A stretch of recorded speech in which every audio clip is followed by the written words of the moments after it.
Update breaking ಈಗ ಲಭ್ಯವಾಗ್ತಾ ಇದೆ. ಇದು ರೇಣುಕಾ ಸ್ವಾಮಿ ಹತ್ಯೆ ಕೇಸ್ನ ಎಕ್ಸ್ಕ್ಲೂಸಿವ್. ಪಟ್ಟಣಗೆರೆ ಶೆಡ್ಗೆ ನಟ ದರ್ಶನ್ ಬಂದಿದ್ದ ದೃಶ್ಯ ಲಭ್ಯ ಆಗಿದೆ. ರಿಪಬ್ಲಿಕ್ ಕನ್ನಡದಲ್ಲಿ ನಟ ದರ್ಶನ್ ಎಕ್ಸ್ಕ್ಲೂಸಿವ್ ದೃಶ್ಯ. ಸಿಸಿ ಕ್ಯಾಮೆರಾದಲ್ಲಿ ದರ್ಶನ್ ಶೆಡ್ಗೆ ಬಂದಿದ್ದ ದೃಶ್ಯ ಸೆರೆಯಾಗಿದೆ. ಬೇರೆಲ್ಲೂ ಇಲ್ಲದ ಎಕ್ಸ್ಕ್ಲೂಸಿವ್ ದೃಶ್ಯ ನಮ್ಮಲ್ಲಿ ಮಾತ್ರ. ಬೇರೆಲ್ಲೂ ಇಲ್ಲ ದೃಶ್ಯ ನಮ್ಮಲ್ಲಿ ಮಾತ್ರ.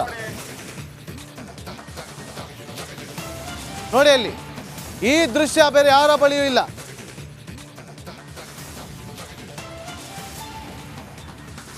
ದರ್ಶನ್ ಕಾರ್ ಹೋಗ್ತಾ ಇರುವಂತ ದೃಶ್ಯವನ್ನ ಗಮನಿಸಿ. ನೋಡಿ ಎಷ್ಟು ಕಾರ್ಗಳು ಹೋಗ್ತಾ ಇದಾವೆ ಅಂತೇಳಿ. ನೋಡಿ ಇದೇ ರೆಡ್ ಕಲರ್ ಜೀಪ್ ಇದೆಯಲ್ಲ, ಅದು ದರ್ಶನ್ ಅವ್ರಿಗೆ ಸೇರಿದ ಕಾರು. ಒಂದು ಸ್ಕಾರ್ಪಿಯೋ ಕಾರ್ ಹೋಗುತ್ತೆ, ಅದಾದ್ಮೇಲೆ ಒಂದು ಥಾರ್ ಕಾರ್ ಹೋಗ್ತಾ ಇದೆ. ನೋಡಿ ರೆಡ್ ಕಲರ್ ಥಾರ್. ಮತ್ತೊಂದು ನೋಡಿ ದರ್ಶನ್ ಎಲ್ಲೇ ಹೋದ್ರು ಕೂಡ ಆ ಒಂದು ಕಾರನ್ನ ತಗೊಂಡು ಹೋಗ್ತಾರೆ.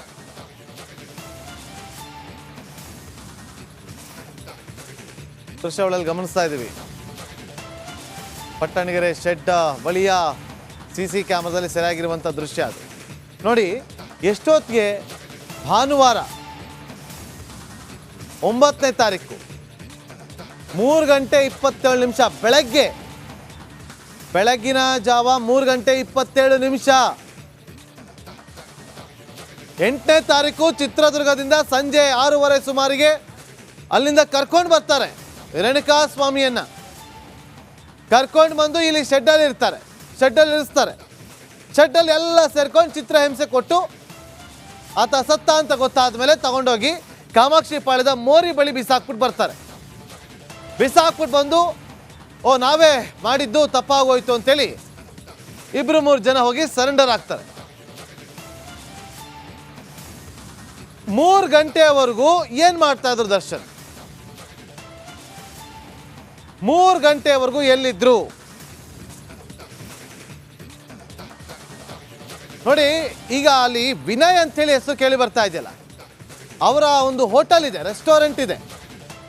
ಆ ರೆಸ್ಟೋರೆಂಟ್ ಅಲ್ಲಿ ಎಲ್ಲ ಕೂತು ಪಾರ್ಟಿ ಮಾಡ್ತಾರಂತೆ.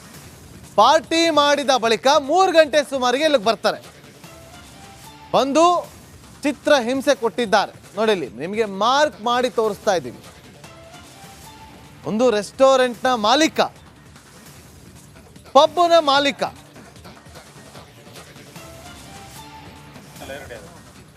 ಪಬ್ ಒಂದರ ಮಾಲೀಕ ದರ್ಶನ್ ಅವರ ಪರಮಾಪ್ತ. ಅದೇ ಪಬ್ನಲ್ಲಿ ದರ್ಶನ್, ಪಬ್ ಮಾಲೀಕ ಎಲ್ಲರೂ ಕೂತು ಪಾರ್ಟಿ ಮಾಡ್ತಾರೆ. ಆ ಬಳಿಕ 3 ಗಂಟೆಗೆ ಅಲ್ಲಿಂದ ಹೊರಡ್ತಾರೆ. ಅಲ್ಲಿಂದ ಶೆಡ್ ಹತ್ತ ಪ್ರಯಾಣವನ್ನ ಮಾಡ್ತಾರೆ.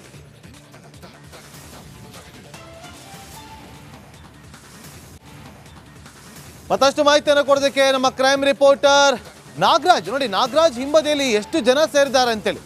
ನಾಗರಾಜ್, ಒಮ್ಮೆ ಅಲ್ಲಿ ಸ್ಟೇಷನ್ ಮುಂಭಾಗದಲ್ಲಿ ಸದ್ಯಕ್ಕೆ ಪರಿಸ್ಥಿತಿ ಹೇಗಿದೆ ಸ್ವಲ್ಪ ವಿವರಿಸಬಹುದಾ?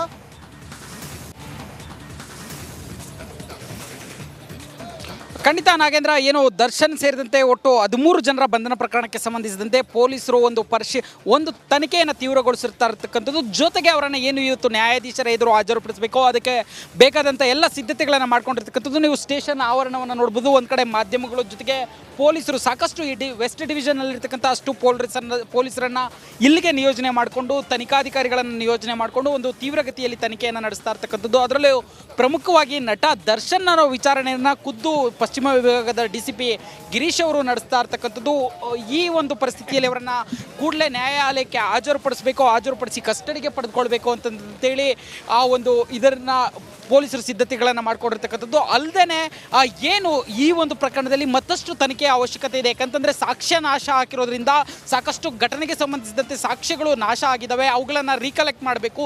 ಈ ಎಲ್ಲ ಅಂಶಗಳನ್ನು ದಾಖಲಿಸಿ ಒಂದು ನೀಟಾಗಿ ರಿಮೈಂಡ್ ಅರ್ಜಿಯನ್ನು ರೆಡಿ ಮಾಡ್ಕೊಂಡಿರ್ತಕ್ಕಂಥದ್ದು. ಇದರಲ್ಲಿ 10 ದಿನಗಳ ಕಸ್ಟಡಿಗೆ ಕೇಳೋದಕ್ಕೆ ಪೊಲೀಸರು ಸಿದ್ಧತೆಯನ್ನು ಮಾಡ್ಕೊಂಡಿರೋದು ಒಂದು ಕಡೆ. ಆದರೆ ಮತ್ತೊಂದು ಕಡೆ ಇನ್ನೂ ಯಾವೆಲ್ಲ ಆರೋಪಿಗಳಿದ್ರು, ಈಗಾಗಲೇ ಮಾಹಿತಿ ಲಭ್ಯ ಆಗ್ತಾ ಇರೋದ್ರ ಪ್ರಕಾರ ಏನು ಈ ಘಟನೆಗೂ ಮುನ್ನ, ಆತನ ಮೇಲೆ ಹಲ್ಲೆ ಮಾಡೋದಕ್ಕೂ ಮುನ್ನ ಇವರು ಒಂದು ಕಡೆ ಪಬ್ಬಲ್ಲಿ ಕೂತು ಪಾರ್ಟಿಯನ್ನು ಮಾಡಿದ್ರು. ಆ ಪಬ್ನ ಮಾಲೀಕ ವಿನಯ್ ಈ ಒಂದು ಪ್ರಕರಣದ ಪ್ರಮುಖ ಆರೋಪಿ. ಏಟುವಾಗಿ ನಟ ದರ್ಶನರನ್ನು ಮಾಡಲಾಗಿದೆ ಅನ್ನೋ ಮಾಹಿತಿ ಲಭ್ಯ ಆಗ್ತಾ ಇರ್ತಕ್ಕಂಥದ್ದು. ಇನ್ನು ಕೆಲವತ್ತಿನಲ್ಲೇ ಠಾಣೆಯಿಂದ ಆರೋಪಿಗಳನ್ನು ಕರೆದುಕೊಂಡು ವೈದ್ಯಕೀಯ ಪರೀಕ್ಷೆ ನಂತರ ನ್ಯಾಯಾಧೀಶರ ಎದುರು ಹಾಜರುಪಡಿಸುವ ಪ್ರಕ್ರಿಯೆಗೆ ಪೊಲೀಸರು ಮುಂದಾಗಿರ್ತಕ್ಕಂಥದ್ದು. ನಾಗೇಂದ್ರ, ಓಕೆ, ಈಗ CCTV ದೃಶ್ಯಾವಳಿಯಲ್ಲಿ ಗಮನಿಸ್ತಾ ಇದ್ದೀವಿ ನಾಗರಾಜ್. ಬೆಳಗ್ಗೆ 3:23 ಅವರ ಚಲನವಲನದ ದೃಶ್ಯಾವಳಿಯಲ್ಲಿ ಸೆರೆಯಾಗಿದೆ, CC ಕ್ಯಾಮ್ರಾದಲ್ಲಿ ಸೆರೆಯಾಗಿದೆ. 3 ಗಂಟೆವರೆಗೂ ಕೂಡ ಅಲ್ಲಿ ನಾವು ನಮ್ಮ ಸ್ಕ್ರೀನ್ ಮೇಲೆ ತೋರಿಸ್ತಾ ಇದ್ದೀವಿ. ವಿನಯ್ ಅನ್ನುವ ವ್ಯಕ್ತಿ ಏನಿದ್ದಾನೆ, ಆ ವಿನಯ್ ಅನ್ನೋರಿಗೆ ಸೇರಿದ ಪಬ್ಬಲ್ಲಿ ಪಾರ್ಟಿ ಮಾಡ್ತಾರಂತೆ. 3 ಗಂಟೆಗೆ ಅಲ್ಲಿಂದ ಹೋಗ್ತಾರೆ ಅನ್ನುವ ಮಾಹಿತಿ. 3 ಗಂಟೆ ಸುಮಾರಿಗೆ ಏನಾಯಿತು ಆ ಸಂದರ್ಭದಲ್ಲಿ? ಅವತ್ತು ರಾತ್ರಿ ಏನೆಲ್ಲ ಆಯಿತು? ಯಾಕಂದರೆ 8ನೇ ತಾರೀಕು ಆತನನ್ನು ಕರ್ಕೊಂಬರ್ತಾರೆ ಅನ್ನೋ ಮಾಹಿತಿ ಇದೆ. 9ನೇ ತಾರೀಕು ಬೆಳಗ್ಗೆ 3:23 ಶೆಡ್ನಿಂದ ಹೊರಗಡೆ ಬರ್ತಾರೆ. ಅದರ ಬಗ್ಗೆ ಈಗ ಪೊಲೀಸರು ಯಾವ ರೀತಿಯಾಗಿ ತನಿಖೆಯನ್ನು ನಡೆಸ್ತಾ ಇದ್ದಾರೆ ನಾಗರಾಜ್?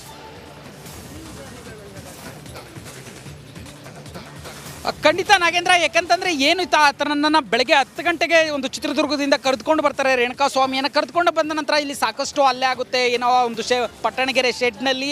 ಅದಾದ ಬಳಿಕ ಪೊಲೀಸರಿಗೆ ಯಾವಾಗ 7 ಜನ ಆರೋಪಿಗಳು ಮಾಹಿತಿಯನ್ನು ಹೊರ ಹಾಕ್ತಾರೆ, ಆ ವೇಳೆಯಲ್ಲಿ ಒಂದು ಸ್ಪಷ್ಟವಾದ ಮಾಹಿತಿ ಸಿಗುತ್ತೆ. ದರ್ಶನ್ ಕೂಡ ಈ ಒಂದು ಕೇಸ್ನಲ್ಲಿ ಇದ್ದಾರೆ, ಅವರ ಸೂಚನೆಯಂತೆ ಹಲ್ಲೆ ಮಾಡಲಾಗಿತ್ತು, ಅವರನ್ನು ಕರೆದುಕೊಂಡು ಬರಲಾಗಿತ್ತು ಅನ್ನೊಂದು ಮಾಹಿತಿಯನ್ನು ಕೊಡ್ತಾರೆ. ಆದರೆ ಅದೇ ಮಾಹಿತಿಯನ್ನು ಇಟ್ಕೊಂಡು ನಟ ದರ್ಶನರನ್ನ ಬಂಧನ ಮಾಡೋದಕ್ಕೆ ಪೊಲೀಸರಿಗೆ ಸಾಧ್ಯ ಆಗೋದಿಲ್ಲ. ಯಾಕಂತಂದರೆ ಈ ಒಂದು ಪ್ರಕರಣದಲ್ಲಿ ದರ್ಶನ್ ಒಬ್ಬ ದೊಡ್ಡ ನಟ ಆಗಿರೋದ್ರಿಂದ ಎವಿಡೆನ್ಸ್ ತುಂಬ ಮುಖ್ಯ ಆಗುತ್ತೆ. ಈ ನೆಲೆಯಲ್ಲಿ ಕೂಡಲೇ ಆ ಒಂದು ಸ್ಥಳದ ಟವರ್ ಡಂಪ್ ಲೊಕೇಶನ್ ಜೊತೆಗೆ ಏನು ಒಂದು CCTVಗಳನ್ನು ಕಲೆಕ್ಟ್ ಮಾಡ್ತಾರೆ. ಕಲೆಕ್ಟ್ ಮಾಡಿ ಅವುಗಳನ್ನು ಅನಾಲಿಸಿಸ್ ಮಾಡಿದಾಗ ಭಾಳ ಸ್ಪಷ್ಟವಾಗಿ ಗೊತ್ತಾಗುತ್ತೆ ಈ ಒಂದು ಕೃತ್ಯ ಅಪರಾಧ ಆದಂಥ ಸಂದರ್ಭದಲ್ಲಿ ನಟ ದರ್ಶನ್ ಪವಿತ್ರ ಗೌಡ ಒಂದು ಸ್ಥಳಕ್ಕೆ ಹೋಗಿರೋದು ಭಾಳ ಸ್ಪಷ್ಟವಾಗಿ ಟವರ್ ಡಂಪ್ ಲೊಕೇಶನ್ನಲ್ಲಿ ಗೊತ್ತಾಗುತ್ತೆ. ಜೊತೆಗೆ CCTVಯಲ್ಲೂ ಸಹ ಇದ್ರ ಬಗ್ಗೆ ಮಾಹಿತಿ ಗೊತ್ತಾಗುತ್ತೆ. ಈ ನೆಲೆಯಲ್ಲಿ ಅದು ಗೊತ್ತಾಗ್ತಾ ಇದ್ದ ಅರ್ಧ ಗಂಟೆಯಲ್ಲೇ ಠಾಣೆಯಿಂದ 3 ಇನ್ಸ್ಪೆಕ್ಟರ್ಗಳ ತಂಡ ಮೈಸೂರಿಗೆ ಹೋಗಿ ಅವರನ್ನು ವಶಕ್ಕೆ ಪಡೆದು ಕರೆದುಕೊಂಡು ಬಂದಿರತಕ್ಕಂಥದ್ದು. ಇವಾಗ ವಿಚಾರಣೆ ವೇಳೆಯಲ್ಲೂ ಸಹ ದರ್ಶನ್ ಅವರು ಏನು ಮೊದಲಿಗೆ ನಾನು ಸುಮ್ಮನೆ ಬೆದರಿಸಿ ಅಂತ ಹೇಳಿದ್ದೆ, ಅವರನ್ನು ಕೊಲೆ ಮಾಡೋದಕ್ಕೆ ಸೂಚನೆ ಕೊಟ್ಟಿರಲಿಲ್ಲ ಅಂತೇಳಿ ವಿಚಾರಣೆ ವೇಳೆಯಲ್ಲಿ ಹೇಳ್ತಾರೆ.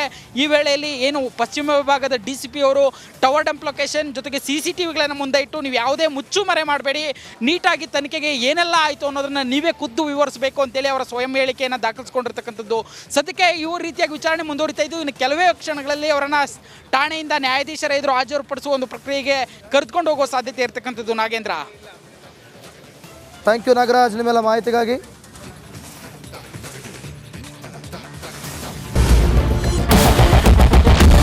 ಕ್ಯಾಪ್ಟನ್ ಅರ್ಜುನ್ ಕೊಂದಿದ್ದು ಯಾರು? ಅವ್ರ ನರೇಟಿವ್ ಎಲ್ಲಿ ತಂದಿಟ್ಟಿದ್ದಾರೆ ಅಂತಂದ್ರೆ ಸಂಪತ್ತನ್ನ ಹಂಚಿಬಿಡೋದು ಅಂತ. ಇದು ಸ್ಟುಡಿಯೋ ಟಿಪ್ಪು ಜಯಂತಿ ಮಾಡಕ್ಕೆ ಅವ್ರಿಗೆ ಖಂಡಿಸಿದ್ರು. Very nice. ಯಾರು ತಪ್ಪು ಮಾಡಿರೋದಿಲ್ಲಿ? ಓಲೈಕೆ ಹೇಳಿಕೆ ಇದು ಅಂತ ಹೇಳಿ ಯಾಕೆ ಪರಿಗಣಿಸಬಾರದು? I.N.I. ಇದು ವೇದಿಕೆ, ಇದು ಫೋಟೋ ಎಲ್ಲರದು ಒಂದು ಟೈಮ್. ನಿಮ್ಮ ಸಮಯ ಮುಗಿದಿದೆ. ಅವ್ರು ಹೇಳೋಕ್ಕಿಂತ ಮುಂಚೆನೆ ಹೇಗೆ ಪ್ರತಾಪ್ ಸಿಂಹ ಪಾಸ್ ಕೊಟ್ಟಿದಂತ ಆಗ್ಲಿ ಡಿಕ್ಲೇರ್ ಆಗೋಗಿತ್ತು ಅಂತ ನನಗೊಂದು ಡೌಟ್ ಬಂತು. ಸಾಕು ನಿಲ್ಸಿ, ಸಾಕು ನಿಲ್ಸಿ. ಕೆಟ್ಟ ಪದ ಬಳಕೆ ಕಾಂಬಿನೇಷನ್ ಇಟ್ಟಿಲ್ಲ ನಾವಿಲ್ಲಿ.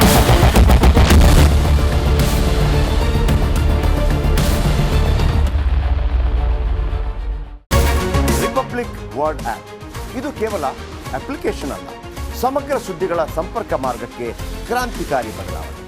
ರಿಪಬ್ಲಿಕ್ ವರ್ಡ್ ಆಪ್ ಕೇವಲ ಸುದ್ದಿ ಅಪ್ಲಿಕೇಶನ್ ಪರಿಚಯಿಸ್ತಾ ಇಲ್ಲ, ಬದಲಾಗಿ ಡಿಜಿಟಲ್ ಸುದ್ದಿ ಬಳಕೆಯ ಹೊಸ ಯುಗಕ್ಕೆ ನಾಂದಿ ಹಾಡ್ತಾ ಇದೆ. ಇದೊಂದು ಬ್ರೇಕಿಂಗ್ ನ್ಯೂಸ್, ಪ್ರಭಾವಶಾಲಿ ಕಾರ್ಯಕ್ರಮಗಳಿಗೆ ಗಟ್ಟಿಯಾದ ನ್ಯೂಸ್. ಇಲ್ಲಿ ಕೇವಲ ತಾಜಾ ಸುದ್ದಿ, ಅದರ ನೇರ ಪ್ರಸಾರ ಮತ್ತು ಚರ್ಚೆಗಳಿಗೆ ಮಾತ್ರ ಅವಕಾಶ. ರಿಪಬ್ಲಿಕ್ ವರ್ಲ್ಡ್ ಆ್ಯಪ್ ಡೌನ್ಲೋಡ್ ಮಾಡಿಕೊಳ್ಳಿ. ಗೂಗಲ್ ಪ್ಲೇಸ್ಟೋರ್ ಮತ್ತು ಆಪಲ್ ಆ್ಯಪ್ ಸ್ಟೋರ್ನಲ್ಲಿ ಲಭ್ಯವಿದೆ.